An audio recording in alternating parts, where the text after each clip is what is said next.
মৰমৰ ছাত্ৰ-ছাত্ৰীসকল, আজি মই তোমালোকৰ বাবে লৈ আনিছোঁ সমাৰ্থক শব্দ। সমাৰ্থক শব্দ মানে হৈছে একেই অৰ্থ বুজোৱা শব্দবোৰ। চকু সমাৰ্থক শব্দ হৈছে নেত্ৰ, নয়ন, লোচন, চক্ষু। ঘৰৰ সমাৰ্থক শব্দ গৃহ, ভৱন, আলয়, আৱাস। বায়ুৰ হৈছে বতাহ, সমীৰ, পৱন, অনিল। ৰাতিৰ সমাৰ্থক শব্দ হৈছে নিশা, ৰজনী, ক্ষমা, যামিনী। হাতীৰ সমাৰ্থক শব্দ হৈছে হস্তী, গজ, ঐৰাৱত, মাতংগ। নদীৰ হৈছে নৈ, তটিনী, প্ৰবাহিনী, স্ৰোতৱতী।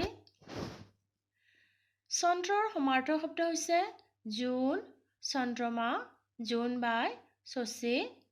সূৰ্যৰ সমাৰ্থক শব্দ হ'ল বেলি, ৰবি, ভানু, দিবাকৰ, তপন।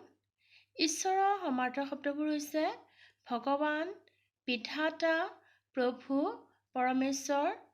পদুমৰ সমাৰ্থক শব্দবোৰ হৈছে কমল, শতদল, শতপত্ৰ, পদ্ম, পংকজ। পৃথিৱীৰ সমাৰ্থক শব্দবোৰ হ'ল ধৰা, ধৰিত্ৰী, ধৰণী, মহী, ভূ, ক্ষিতি। অলংকাৰৰ সমাৰ্থক শব্দবোৰ হ'ল আভৰণ, গহনা, শৃংগাৰ, প্ৰসাধন।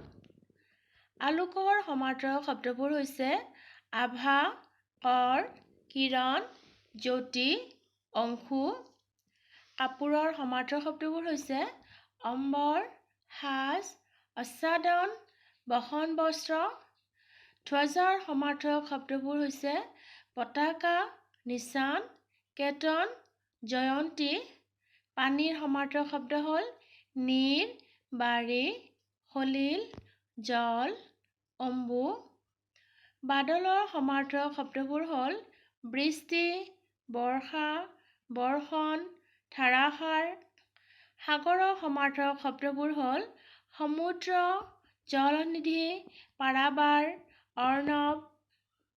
সাপৰ সমাৰ্থক শব্দ হ'ল নাগ, ফণধৰ, ভুজংগ, বিষধৰ।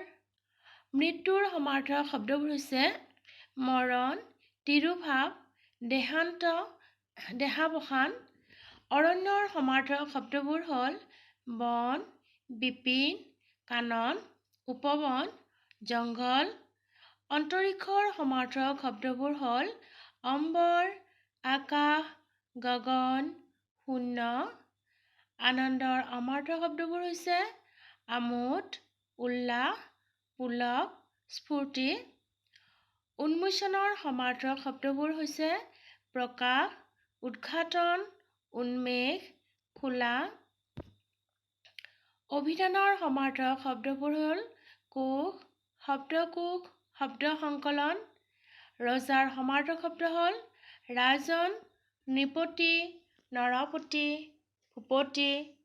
মেঘৰ সমাৰ্থক শব্দ হ'ল জলদ, ডাৱৰ, নীৰদ, বাৰিদ। ঐশ্বৰ্যৰ সমাৰ্থক শব্দ হ'ল ধন, সম্পত্তি, বৈভৱ, সম্পদ। অত্যাচাৰৰ সমাৰ্থক শব্দবোৰ হৈছে উৎপাত, উপদ্ৰৱ, নিৰ্যাতন, পীড়ন। কপালৰ সমাৰ্থক শব্দ হ'ল ভাগ্য, ললাট, নিয়তি, দৈৱ, অদৃশ্য। মৰমৰ ছাত্ৰ-ছাত্ৰীসকল, আকৌ নতুন ভিডিঅ'ৰ সৈতে তোমালোকক লগ পাম।